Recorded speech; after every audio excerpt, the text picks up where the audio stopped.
સુરતથી વાહનોમાં નાખવાના ઓઇલની નકલી ફેક્ટરી પકડાઈ.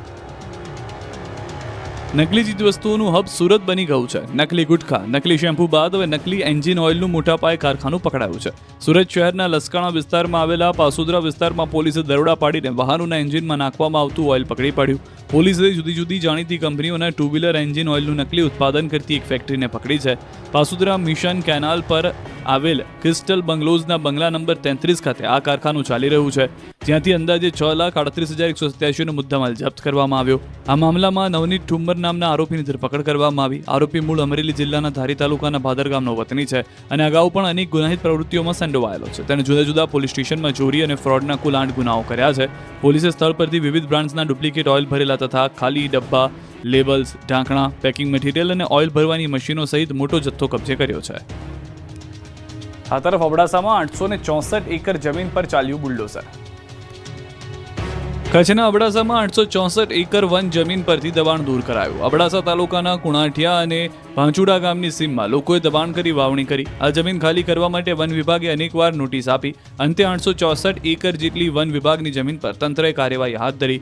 કુલ 350 હેક્ટર જેટલો વિસ્તાર દબાણ હેઠળ આવ્યો હતો, જેને બુલડોઝરની મદદથી ખાલી કરાવ્યો. વન વિભાગ અને પોલીસ વિભાગની ચુસ્ત સુરક્ષા વ્યવસ્થા વચ્ચે કાર્યવાહી કરી જમીન ખેડી દેવામાં આવી હતી.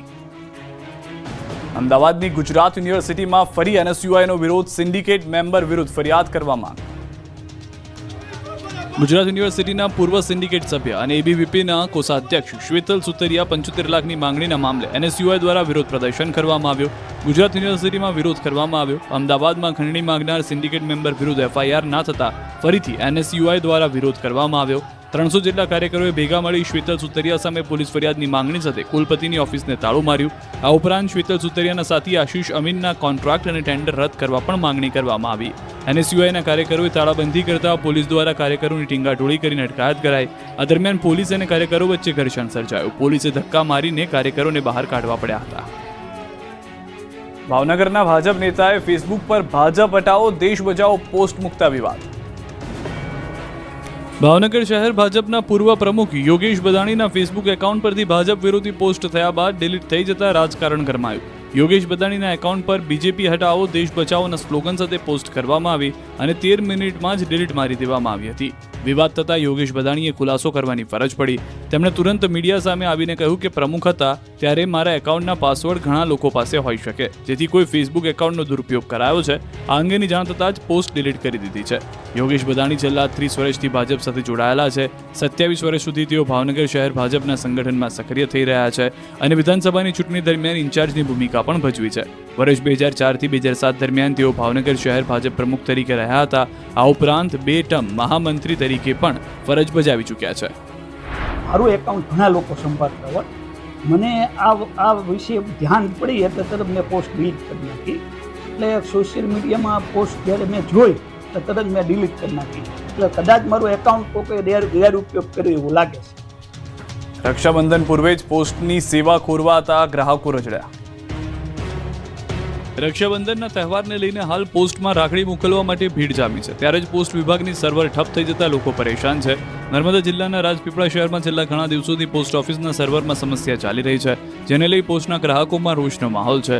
લોકો 3 કલાક સુધી કતારોમાં ઊભા રહેવા મજબૂર છે, પરંતુ તહેવાર નિમિત્તે જ પોસ્ટમાંથી લોકોને પૈસા મળતા નથી. છેલ્લા 10 દિવસથી સર્વર ડાઉન હોવાનો જવાબ સાંભળી લોકો થાકી ગયા. વળી રક્ષાબંધનનો તહેવાર છે ત્યારે બહેનો પોતાના ભાઈઓને રાખડી પણ મોકલી શકી નથી. તો નર્મદા જિલ્લા પોસ્ટ ઓફિસમાં સ્ટાફની પણ સમસ્યા સર્જાઈ રહી છે. ત્યારે આવી સમસ્યાનો ભોગ સામાન્ય પ્રજા જ બની રહી છે. સમસ્યાનું જલ્દી નિરાકરણ આવે તેવી લોક માંગ ઉઠી છે. બીજી તરફ રક્ષાબંધનના તહેવાર પર બહેનની રાખડી ભાઈ સાથે સમયસર પહોંચી જાય તે માટે વિશેષ વ્યવસ્થા કરવામાં આવી છે. અમદાવાદના નવરંગપુરા પોસ્ટ ઓફિસ ખાતે કિયોસ્કની વિશેષ વ્યવસ્થા કરવામાં આવી છે. કિયોસ્કના કારણે મોટાભાગના લોકોને કતારોમાં ઊભા રહેવું પડતું નથી. તેમજ સ્પેશિયલ વોટર કવર અને રક્ષાબંધન માટે ગિફ્ટ મોકલવા માટે બોક્સ પણ મૂકવામાં આવ્યા છે. અમેરિકા, કેનેડા અને ઓસ્ટ્રેલિયા તેમજ યુકેમાં સૌથી વધુ રાખડીઓ જતી હોય છે, ત્યારે સ્પેશિયલ પેકિંગ હોવાથી પ્રાયોરિટીમાં તે પોસ્ટ થઈ જતા હોય છે.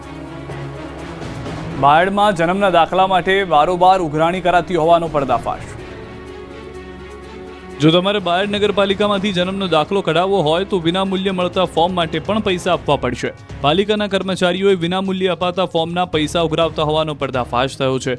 વિનામૂલ્યે મળતા જન્મ પ્રમાણના પ્રમાણપત્રમાં ફોર્મ 20 રૂપિયાની ઉઘરાણી કરે છે. અરવલ્લી, સાબરકાંઠા, મહીસાગર, ખેડા સહિતના જુદા જુદા પંથકના ગ્રામ્ય વિસ્તારમાંથી આવતા અરજદારો પાસે ગેરકાયદેસર રૂપિયાની ઉઘરાણી થતું હોવાનું સામે આવ્યું છે. ભૂલકાઓને લઈને મહિલાઓ, વૃદ્ધો સહિતના અરજદારો દાખલો લેવા માટે વહેલી સવારથી લાઈનોમાં ઊભા રહે છે.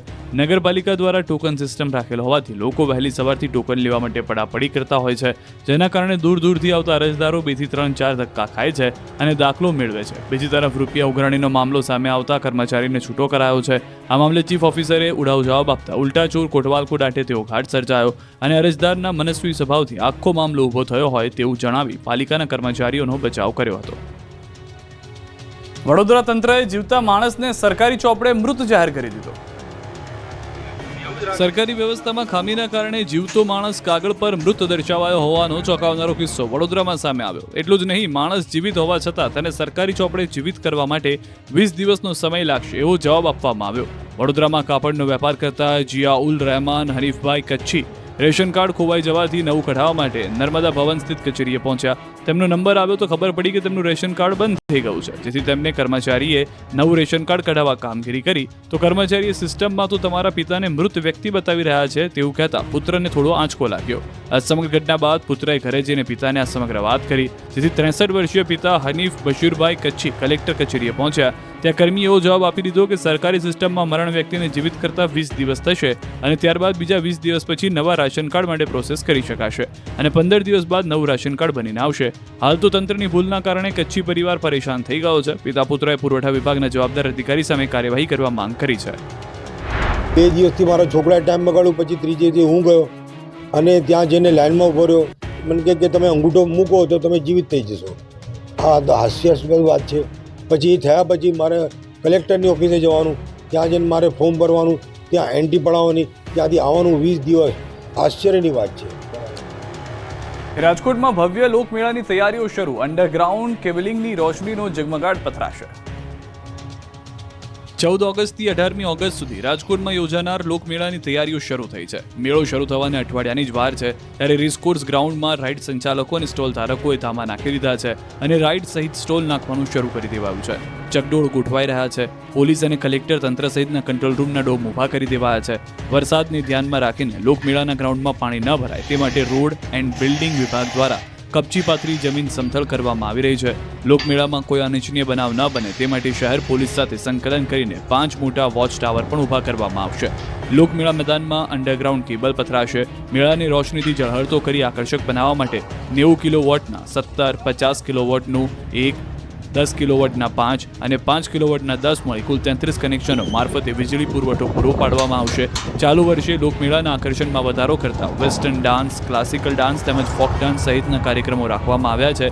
તો આ વખતે રાઇડ્સના ભાવમાં વધારો કરાયો છે. ચકડોળ એટલે કે મોટી યાંત્રિક રાઇડની ટિકિટમાં દર 45થી વધારી 50 કરાયા. 34 યાંત્રિક રાઇડની હરાજી થકી વહીવટીતંત્રને 1.32 કરોડ તો કુલ 1.80 કરોડ જેટલી કમાણી થઈ છે.